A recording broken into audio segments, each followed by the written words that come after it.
원래 낙원이란 단어가 여러분 영어로 파라다이스죠. C인가 S인가 모르겠네요. 영어는 파라다이스입니다. 이 원래 파라다이스라는 단어가 어디서 왔냐면 페르시아에서 왔다고 합니다. 페르시아에서 와서 페이리 더하기 이게 데즈라는 단어인데, 페이리하고 데즈라는 이 두 단어입니다. 이 페이리라는 단어는 영어로 around라는 뜻이 있어요. 두르다. 데이즈라는 단어는 영어로 war인인데, 이게 둘러서서 이렇게 벽을 쌓는 걸 뜻합니다. 그래서 페르시아어로 파라다이스라는 뜻은 둘러싸서 벽을 친 공간을 뜻합니다. 특별히 동산을 뜻하는데, 이 동산은 왕의 동산을 뜻합니다. 그래서 페르시아어로 파라다이스 이르면 왕의 동산으로 보호와 안정감과 행복과 공급이 있는 곳을 의미합니다. 이게 파라다이스인데요. 안타깝게 이 에덴을 70인역이 번역하면서, 70인역은 약 BC 200년경에서 100년경 정도로 이제 히브리 랍비들 중에 약 한, 제가 알기로는 72명 정도 되는데요. 각 지파에서 몇 명씩 뽑았습니다. 그래서 약 72명 되는 걸로 아는데, 여기 70인역을 히브리에서 헬라어로 번역을 했습니다. 왜냐하면 그 당시에 이미 588년경에, 587년, 588년경에 이제 바벨론으로 이수되면서 그 뒤로 알렉산더로 들어가면서 급격한 헬라화가 이루어지면서 히브리 사람들이, 이스라엘 사람들이 히브리를 거의 망각해 가고 있습니다. 얼마 전에 뉴스에 봤더니 이스라엘이 1948년도 회복된 이후에 히브리어를 복구시키고 있다고 합니다. 지금 히브리어를 사용하고 그렇게 하고 있다고 합니다. 어찌됐든 히브리어가 사라지자 헬라어로 성경 전체를 번역한 거죠. 그러면서 이 70인역이 에덴을 어떻게 번역했냐면 파라데이소스라는 단어로 번역했습니다. 이게 바로 헬라어 단어로 낙원이라는 뜻입니다. 그래서 에덴 동산을 낙원이라고 번역하면서 이때부터 약간 문제가 생기기 시작했습니다. 오늘 그 문제를 좀 다루어 보려고 여러분들하고 이야기를 하고 싶었는데, 제가 오늘 시간이 안 되는 관계로 제가 그 문제는 다음에 다루기로 하고, 또 그러면 너무 이론적으로 복잡해서 제가 그냥 넘어가겠습니다. 오늘 이걸 좀 다룰까요? 좋습니다. 그냥 오늘 그럼 이걸 다루고 넘어가겠습니다. 이게 에덴이 왜 파라데이소스라는 단어로 번역했을 때 문제가 생겼냐면, 여기에 굉장히 중대한 오류가 발생했습니다. 왜냐하면 이 에덴이라는 동산을 파라다이소스로 70인역이 번역한 이유는 이 에덴에 대한 굉장한 심각한 국해를 불러왔습니다. 왜냐하면 이 에덴이라는 단어를 생각하면서 파라다이소스라고 딱 규정하는 순간 이 에덴 동산은 인간이 반드시 돌아가야 하는 이상향으로 규정되어졌습니다. 반드시 돌아가야 하는 이상향으로 규정된 거죠.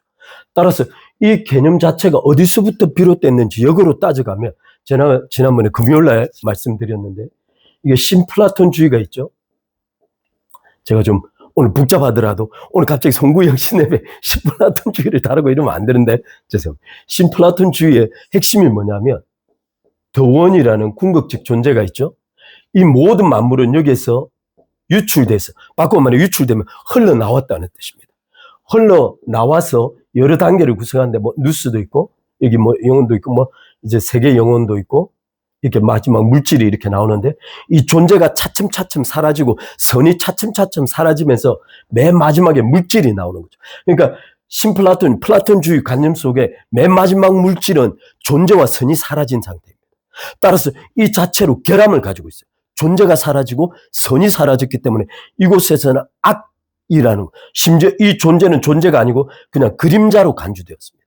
따라서 이 세계 영혼이라는 인간의 영혼이 더원으로 끊임없이 복귀하려고 한다라는 본능적 욕망을 가지고 있다는 거예요.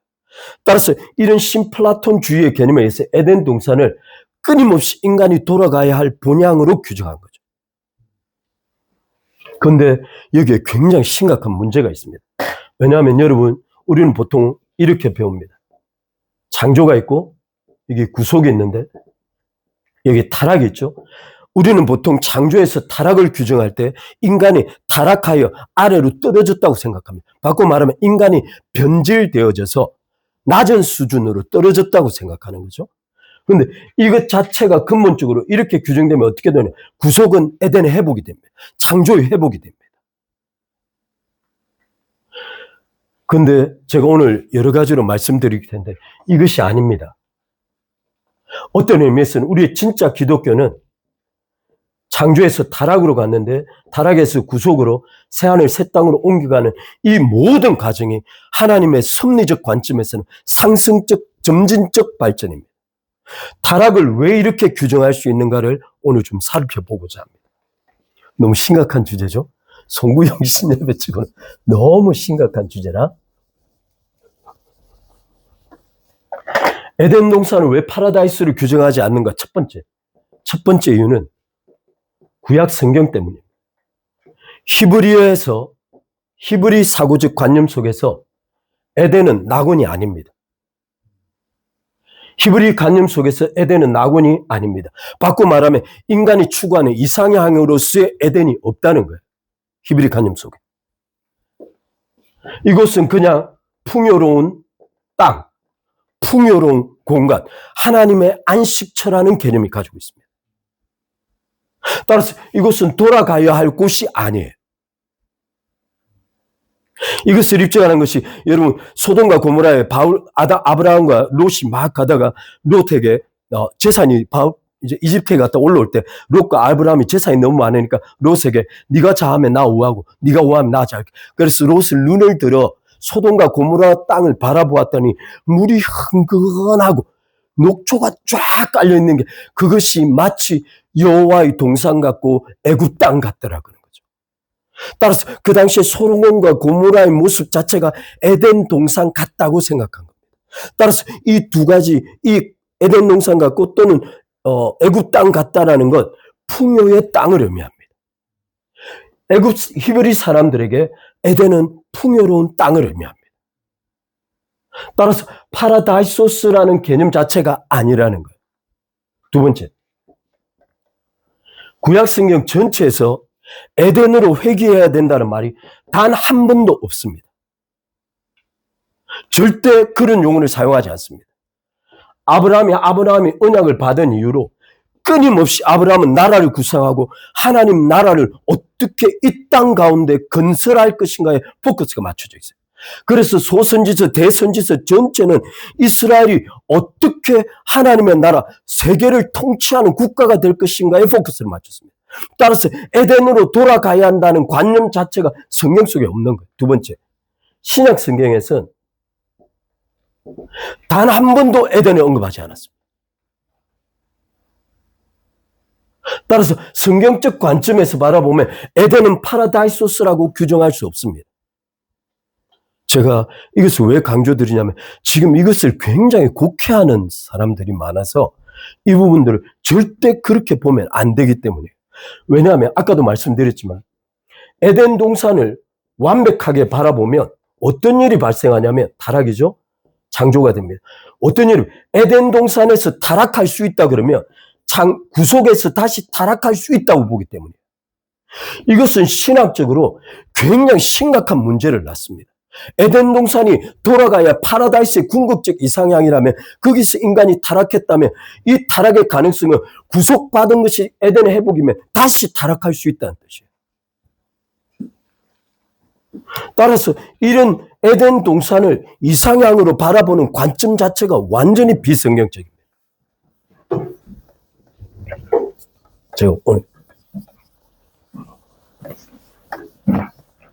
제가 그리고 오늘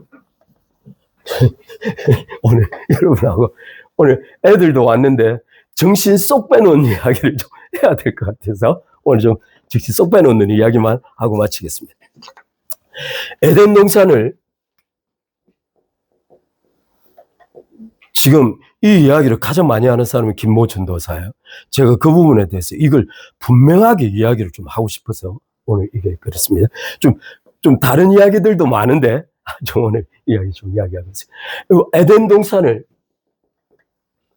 파라다이소스라고 70인역이 딱 결정하는 순간 여기에 대해서 번역적 오류가 발생하면서 여기에 신학적 해석에 상당한 문제를 아까 말씀드리듯이 나왔습니다. 제가 오늘 거기서 몇 가지 사실로 그냥 입증하고 마치겠습니다. 첫 번째, 여러분 질문이 있습니다.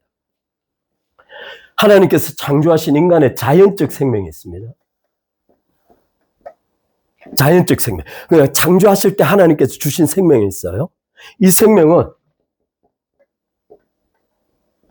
생명나무의 생명과 같은 것일까요? 다른 것일까요?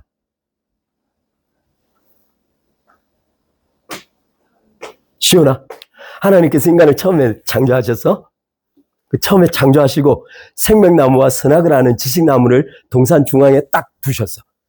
그러면 그 생명나무의 생명과 인간의 자연적 생명은 같은 것일까요? 다른 것일까요? 성경을 안 읽으니, 그죠? 성경을 안 읽으니 이거 알 수가 있다. 김상범 씨, 뭡니까? different. 오케이. 다릅니다. 왜 다를까요? 오늘 창세기, 제가 여기 보면 창세기 22장 있죠?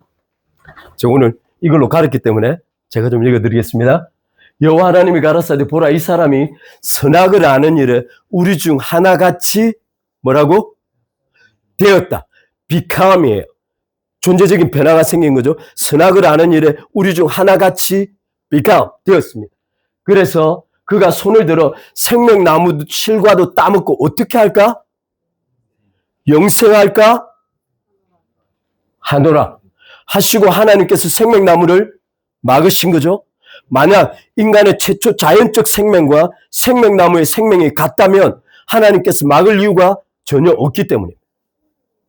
따라서 인간의 자연적 생명과 생명나무의 생명은 완전히 이질적인 거예요. 하나님께서 우리하신 것 생명나무의 생명나무 열매 자체가 인간에게 영생을 줄까 우려하셨어요. 많은 신학자들이 이것을 그냥 비유적으로 해석하고 싶어요. 왜냐하면 바로 밑에 나오는 선악을 아는 지식 때문이에요. 인간은 원래 도덕적 존재로 창조되었다고 보아야 하기 때문에 선악을 아는 지식의 도덕과 인간의 자연적 도덕이 같아야 되기 때문에 생명나무와 자연적 생명이 같다라고 주장할 수밖에 없는 거예요. 그런데 여기 창세기 3장 22절에는 분명히 하나님께서 그들의 생명나무 실과도 따먹을까 봐 염려하셔서 막으신 거예요. 바꾸고 말하면 하나님의 관점에서 생명나무의 생명과 인간의 자연적 생명은 전혀 다른 거예요. 그러면 논리가 이렇게 됩니다. 선악을 아는 지식나무의 도덕과 자연적 인간의 도덕은 같은 것일까요? 다른 것일까요? 다른 것입니다. 반드시 논리적으로 그러합니다. 따라서 이 두 가지는 자연적 생명으로서의 생명과 도덕은 생명나무의 생명과 선악을 아는 지식의 도덕과는 다릅니다. 논리적으로 이것이 그러해야 합니다. 바로 창세기 3장 22절 때문에. 만약 이것을 뒤집으면 비합리적이고 저 창세기 3장 22절 거짓말이 되어야 합니다. 따라서 여기 중요한 문제가 있습니다. 생명나무의 생명과 선악을 아는 지식은 인간 내에 공존할 수 있을까요? 없을까요? 제가 오늘 송구영 씨님의 너무 심각한 질문을 합니다. 시은아, 생명나무와 선악을 아는 지식을 인간이 동시에 다 먹으면 될까 안 될까? 왜 안 되지? 생명나무가 인간을 영생하게 만들므로써 선악을 아는 지식, 도덕을 알고 타락한 인간을 영구적으로 타락한 채로 두기 때문입니다. 굉장히 중요한 문제는 생명나무가 선악을 아는 지식으로 타락한 인간을 고칠 수 없다는 거예요. 인간을 고칠 수 없다는 겁니다. 따라서 자연적 생명으로 선악을 아는 지식을 극복할 수 없기에 선악을 아는 지식의 도덕을 딱 먹는 순간 인간은 바로 타락하고 하나님으로부터 분리되었습니다. 따라서 이 생명나무는 선악을 아는 지식과 인간 안에 피조물 안에 공존할 수 없는 거예요. 왜냐하면 공존 자체가 비극의 영원한 비극의 원인이 되기 때문에. 따라서 이 생명나무는 선악을 아는 지식을 처리하지 못하므로 인간의 타락을 해결할 수 없습니다. 그래서 하나님께서는 화영금을 두어 막으신 거예요. 그런데 어떻게 막았는지를 보겠습니다. 여호와 하나님이 에덴 동산에서 사람을 내어 보내시고 그 근본적 토지를 갈게 하신 거죠. 에덴 동산에 내어 보내셨습니다. 그리고는 이같이 사람이 쫓아내고 에덴 동편 그릇들과 두루 도는 화영금을 두어 생명나무의 길을 지키게 하신. 여러분, 저 24절을 가만히 보시면 하나님께서 생명나무 주변에 화영금과 두루 도는 그 그룹을 두신 게 아니에요. 에덴 동편에 나가는 문이 있어요. 에덴의 동편에 문이 있는 거예요. 바로 에덴 동편에 나가는 그 출입구에 화영금과 그룹을 두어 들어오지 못하게 함으로 생명나무에 접근하지 못하게 막으신 겁니다. 저는 지금까지 생명나무를 두른 줄 알았어요. 그게 아니고 에덴 동산 자체를 못 들어오게 하는 거예요. 그러면 여기 또 하나 질문이 있습니다. 이 생명나무의 생명과 우리가 받은 그리스도의 생명은 같은 것일까요? 다른 것일까요? 같은 것일까요? 다른 것일까요? 왜 다르죠? 공존할 수 있으니까요. 할렐루야. 다릅니다. 왜 그러죠? 그리스도의 생명은 타락한 선악을 아는 지식을 통하여 도덕적으로 타락한 인간을 구원하여서 하나님께로 데려갈 수 있기 때문입니다. 바꾸어 말하면 닫혀진 에덴 동산의 문을 과감하게 열어제낄 뿐 아니라 단순한 에덴 동산이 아니고 하나님의 존재 앞으로 우리를 끌고 가는 게 바로 그리스도의 생명입니다. 바꾸어 말하면 그리스도의 생명은 선악을 아는 지식의 문제를 원천적으로 해결할 수 있다는 거예요. 따라서 인간의 자연적 생명은 생명나무의 생명도 아니고 심지어 그리스도의 생명과는 완전히 질적으로 다른 겁니다. 따라서 에덴 동산 안에서의 인간을 완성체로 보는 모든 것들은 오류입니다. 그건 거짓입니다. 따라서 에덴 동산을 파라다이스로 규정하고 인간의 타락을 낮아져서 인간의 구속을 에덴의 회복으로 주장하는 모든 주장은 거짓입니다.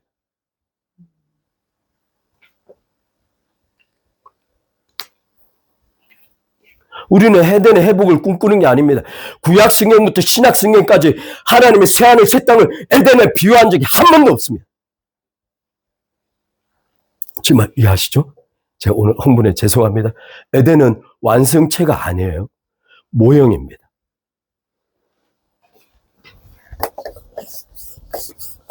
근데 놀랍게 하나님께서 이 생명나무를 어디다 두셨냐면 계시록 여기 기록을 안 해놨네요. 저기 계시록 2장 7절과 22장 2절을 보겠습니다. 귀 있는 자는 성령이 교회들에게 하시는 말씀을 들을지어다. 이기는 그에게는 내가 하나님의 낙원에 있는 생명나무를 주어 먹게 하겠다는 거예요. 22장 2절에는 길 가운데 흐르더라 강가위에 생명나무가 있어 12가지 과실을 맺히되 달마다 그 과실을 맺히고 그 잎사귀들 만국을 소성하기 위하여이다. 그러면 생명나무에 먹을 수 있는 조건이 뭡니까? 타락한 인간임에도 불구하고 생명나무를 먹을 수 있는 건 바로 그리스도의 생명이 우리 안에 있기 때문에.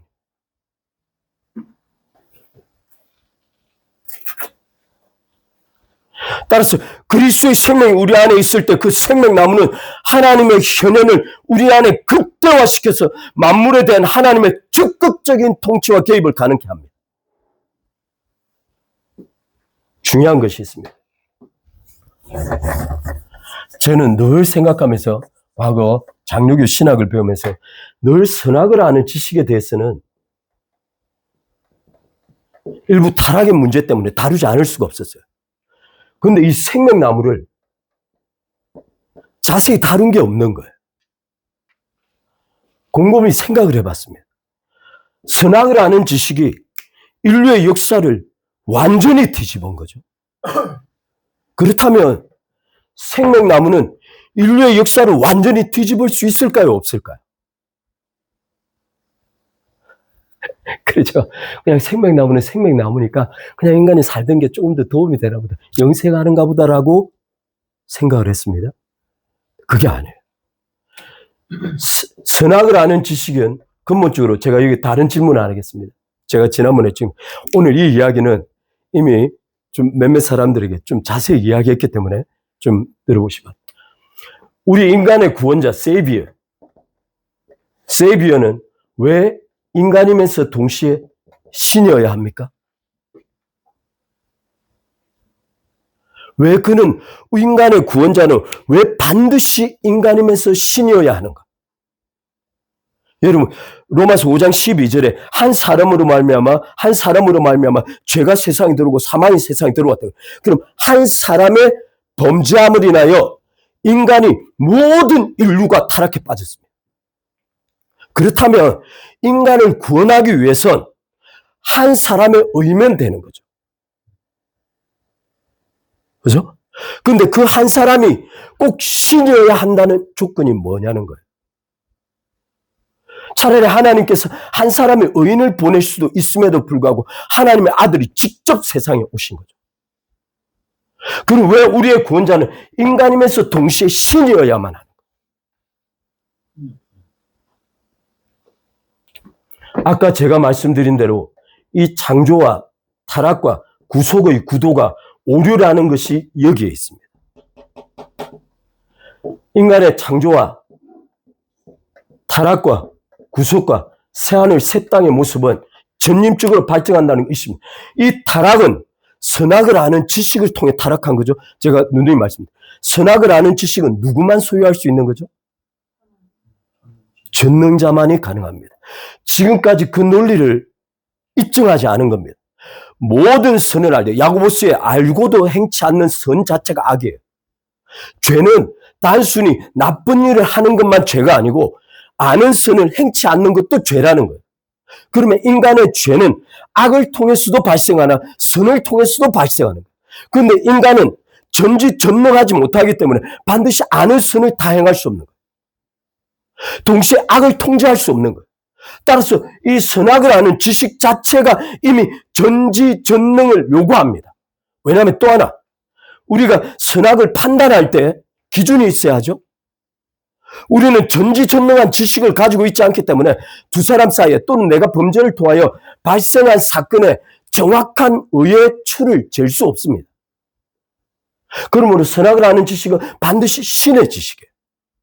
따라서 인간이 이 지식을 통해 타락한 겁니다. 그러면 해결자는 한 분밖에 없어요. 반드시 신이어야만 합니다. 그렇다면 하나님께서 인간이 선악을 아는 지식을 따먹을 줄 몰랐을까? 몰랐을까? 하나님의 위대한 섭리가 여기에 있습니다. 이 선악을 아는 지식을 통하여 사탄의 개입을 불러오죠.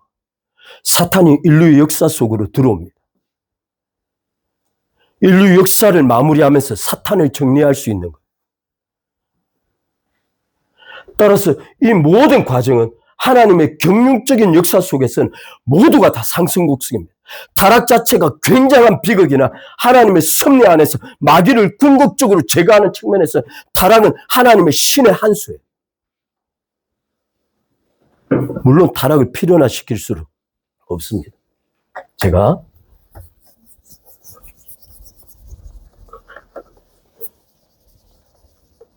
따라서 제가 여기서 말씀드리고 싶어요. 생명나무의 생명도 취하지 아니하고 선악을 아는 지식도 취하지 아니했던 인간은 그냥 잠재태에 불과합니다. 아무것도 선택하지 않은 거예요. 따라서 에덴 동산을 파라다이스로 규정할 수 없습니다.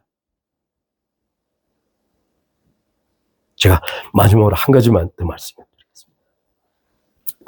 심지어 어떤 주장을 하냐면 제가 좀 오늘 비판적이어서 죄송합니다. 원래는 이 내용이 좀 다른 내용인데 에덴 동산에서의 인간의 영에 성령께서 내주하셨을까요? 안 하셨을까요?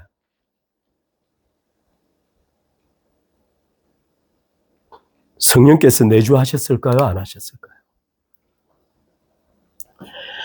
제가 오늘 좀 이 말씀만 그리고 마치겠습니다. 오늘 좀 너무 심각한 말씀이라 죄송합니다. 예레미야였습니다. 예레미야가 아니고 예레미야스입니다. 예레미야스 보면 이렇게 되어 있습니다. 나 여호와가 말하노라. 보라, 날이 이르리니 내가 이스라엘 집과 유다 집에 새 언약을 세우리라. 나 여호와가 말하노라. 이 언약은 내가 그들을 열주의 손을 잡고 애굽 땅에서 인도하여 내던 날에 세운 것과 같이 아니할 것을. 그죠? 하나님께서 옛 언약에서 새 언약으로 바꾸신 거죠. 근데 바꾸신 이유를 다음과 같이 설명하고 있습니다. 내가 그들의 남편이 되었어도 언약적 관계임에도 불구하고 그들이 내 언약을 파였습니다. 그죠? 그럼 하나님께서 새 언약을 세우신 목적이 뭐죠? 새 언약을 세우신 목적이 뭐죠? 잠깐 정식줄 놓았죠? 오케이. 이제 하나님께서 이스라엘 백성들이 내가 남편 되었어도 이스라엘 백성들이 언약을 파괴했다는 거죠. 그래서 하나님께서 옛 언약을 폐하시고 새 언약을 세우고자 하신 겁니다. 그 새 언약을 세우신 목적이 뭐죠? 언약을 파괴할 수 없게 하겠다는 겁니다. 근데 언약을 파괴할 수 없게 만드는 하나님의 방법이 무엇이냐면 바로 에스겔서 36장 26절입니다. 이 똑같은 언약적 구절을 에스겔서 36장 26절에 달리 표현해 놨습니다. 똑같은 맥락이에요.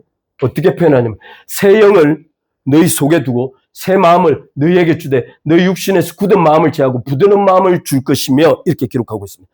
새 영과 새 마음을 주고 또 내 신을 너희 속에 두어 내 신을 성령을 너희 속에 두어 내 율례를 행하게 하려니 너희가 내 규례를 지켜 행할지라라고 말씀하고 있습니다. 그러면 새 언약이 인간으로 하여금 타락을 원천적으로 막을 수 있는 하나님의 방법, Divine Method, 하나님의 신령한 방법이 무엇이냐면 바로 하나님의 신을 새 영과 새 마음을 통해 그 안에 두시는 겁니다. 그런데 만약에 에덴 동산에서의 인간의 영 안에 하나님의 신이 있었는데 인간이 타락했다면 새 언약 속에서 성령을 받고 내 몸 안에, 내 영 안에, 내 마음 안에 성령께서 계심에도 불구하고 다시 타락할 수 있다는 논리가 됩니다. 그러면 언약이 파괴될 수 있다는 논리가 나옵니다. 따라서 그럴 수 없습니다. 따라서 새 에덴 동산에서의 인간 안에 영이 거했다는 말은 원천적으로 이 두 가지를 완전히 부인하는 거예요.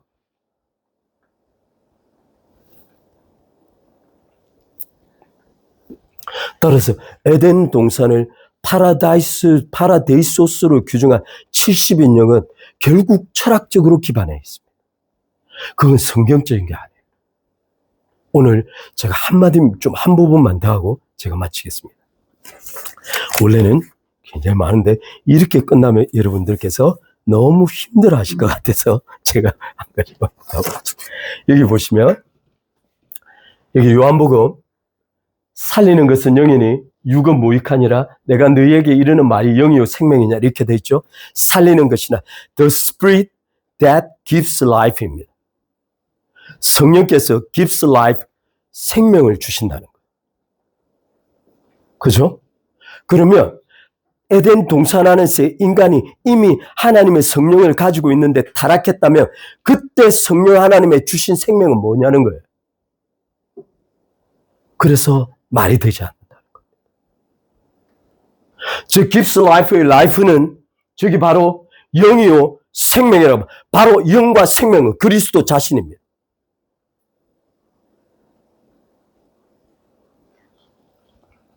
제가 오늘 다른 거 하나 좀 이야기하고 있습니다. 제가 오늘 질문이 있습니다. 좀 오늘 제가 12시가 넘었습니다. 죄송합니다. 땡땡땡 12시가 넘었습니다. 제가 좀 마치겠습니다. 자, 에덴 동산 질문이 있습니다. 에덴 동산은 아까 말씀드린 대로 인간의 안식처일까요?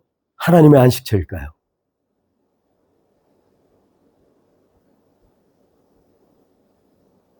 여기 정리해야 합니다. 에덴 동산은 인간의 안식처일까요? 하나님의 안식처일까요?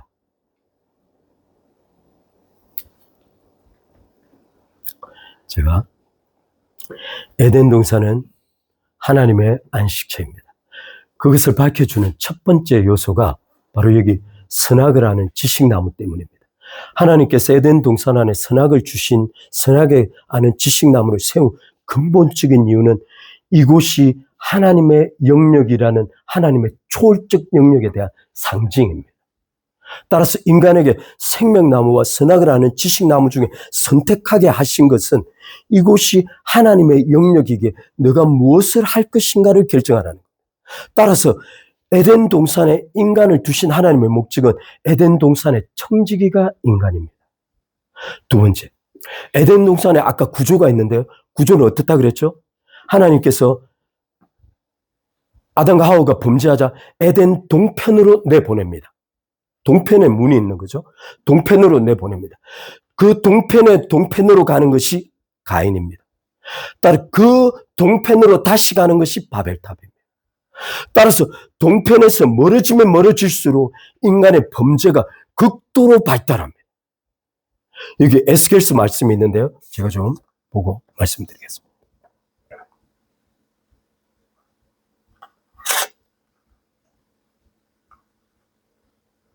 여기 에스겔서가 왜 없지?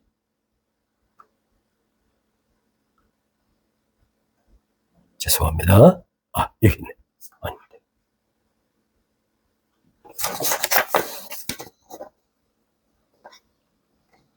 에스겔서 여기 있습니다. 에스겔서 보면 하나님의 영이 성전을 떠나서 차츰 이스라엘 백성들로부터 분리돼 떠나가십니다. 그때 하나님께서 어떻게 떠나가는가를 하나님의 영광이 그릇들과 내생물 사이를 통하여 하나님께서 여호와의 성전을 어떻게 떠나가는가를 묘사하는 것이 여기 에스겔서 10장 19절과 11절 24절. 뭐라고 그래요? 그룹들이 날개를 들고 내 목전에서 땅에서 올라가는데 그들이 나아갈 때 바퀴도 그 곁에서 함께 하더라. 그들이 여호와의 전으로 들어가는데 동문에 머물고, 먼저 동문에 와서 머물고. 그러고 나서 다시 에스겔서 11장 23절에 여호와의 영광이 성읍 중에서 올라가서 성의 동편산에 머무는 겁니다. 그리고는 여호와의 영광 떠나갑니다. 근데 에스겔서에서 다시 후반으로 넘어가서 한 이스라엘이 회복될 것을 뜻하면서 하나님의 영광이 다시 돌아오는 장면을 어떻게 묘사하고 있으며 여기 43장입니다. 그 후에 그가 나를 데리고 문에 이르니 곧 동향한 문이라. 이스라엘 하나님의 영광이 동편에서부터 들어오시는 겁니다. 그러면서 이 영광이 동편으로부터 동문으로 말미암아 하나님의 성전으로 하나님의 영광이 들어갑니다. 따라서 이 동편문은 굉장히 상징적인 의미를 가지고 있습니다. 따라서 에덴 동산은 구조적으로 성전의 모양을 하고 있습니다. 그렇다면 여기 한 가지 질문, 마지막 질문 하나 맞죠. 하나님께서 인간을 창조하신 가장 본질적인 목적이 무엇일까요?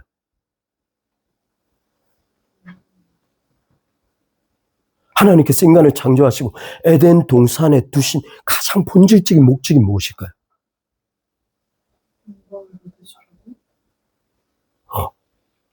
바로 예배입니다. 예배입니다. 예배입니다. 하나님은 인간에게 어떤 것을 원하셨냐면 예배를 원하셨습니다. 근데 여러분 착각이 있습니다. 에덴 동산에서 인간은 에덴 동편으로 추방당합니다. 이 에덴 동편에서의 에덴 동산에서의 추방은 뭘 뜻할까요? 예배자의 자격 상실을 말합니다. 예배자의 자격 상실을 말합니다. 에덴 동산에서 예배자의 자격을 상실하자마자 인간에게 찾아온 문제가 있습니다. 바로 그것은 죽음입니다. 그렇다면 에덴 동산 안에서 인간이 보존될 수 있었던 근본적인 이유는 하나님께서 예배를 통하여 그들에게 생명을 공급하고 있었기 때문입니다. 따라서 예배를 상실한 것이 타락이라면 구속은 무엇일까요? 그리스도의 구속은 무엇을 목적할까요? 예배의 회복입니다. 하나님께 예배의 회복입니다. 근데 많은 사람들이 생각하기를 예배는 늘 일방적으로 인간이 하나님께 드려야 된다고 생각하는 거죠. 그렇지 않습니다. 인간이 하나님께 드리는 예배를 통하여 아까 말씀드렸듯이 인간이 예배의 자격을 상실하는 순간 바로 죽음이 찾아왔습니다. 바꿔 말하면 인간은 예배를 통하여 하나님을 높이는 동시에 하나님께서는 그 인간에게 생명을 주고 계신 것입니다.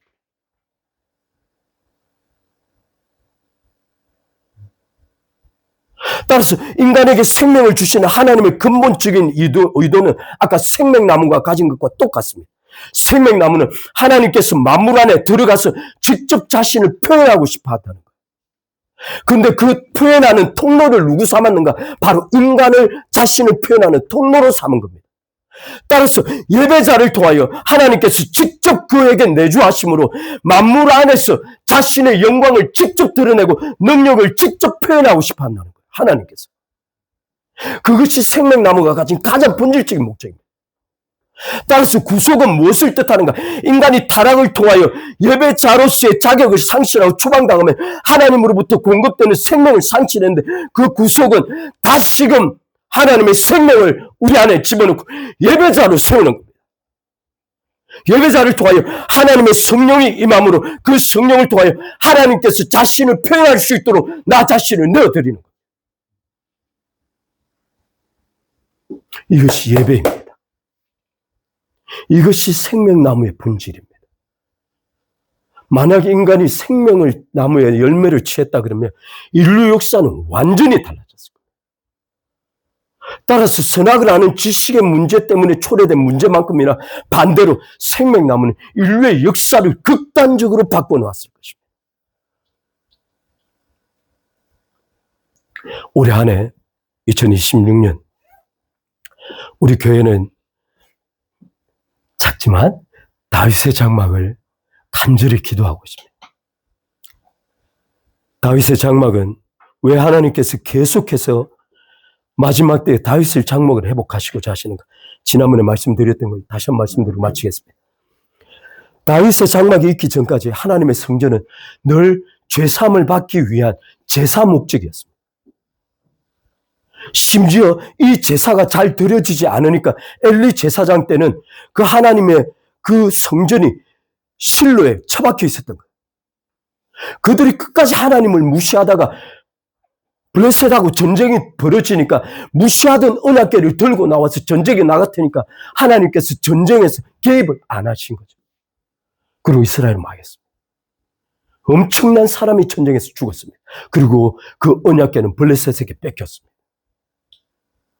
그 이후로 사울왕이 들었었는데 사울왕은 사무엘과의 적대적 관계 때문에 하나님의 성막을 아예 완전히 외곽으로 치웠습니다. 심지어 사울이 다윗에게 기름 부으러 가는데 그 기름 부으러 가는 게 두려워서 하나님 어떻게 가지오라고 물을 정도로 사울이 사무엘을 압박했습니다.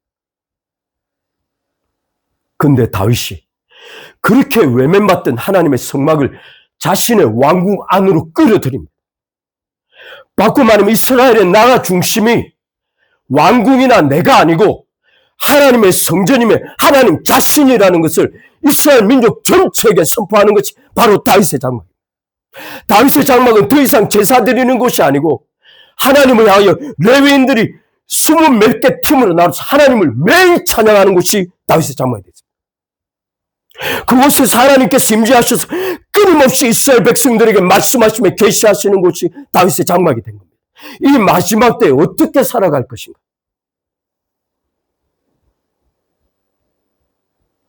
에덴 동산이 상징하고 있었던 모습이 바로 다윗의 장막.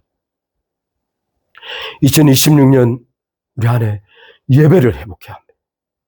예배는 단순히 하나님께 드리는 것뿐만 아니고 하나님께서 우리 안에 들어오셔서 당신을 적극적으로 표현할 수 있도록 우리 자신을 내어드리는 겁니다. 그것이 하나님께 드리는 우리의 예배 본질입니다. 제가 오늘 송구영신 예배 너무 심각한 말을 하지 않습니다. 죄송합니다. 우리 같이 기도하고 예배를 마치겠습니다.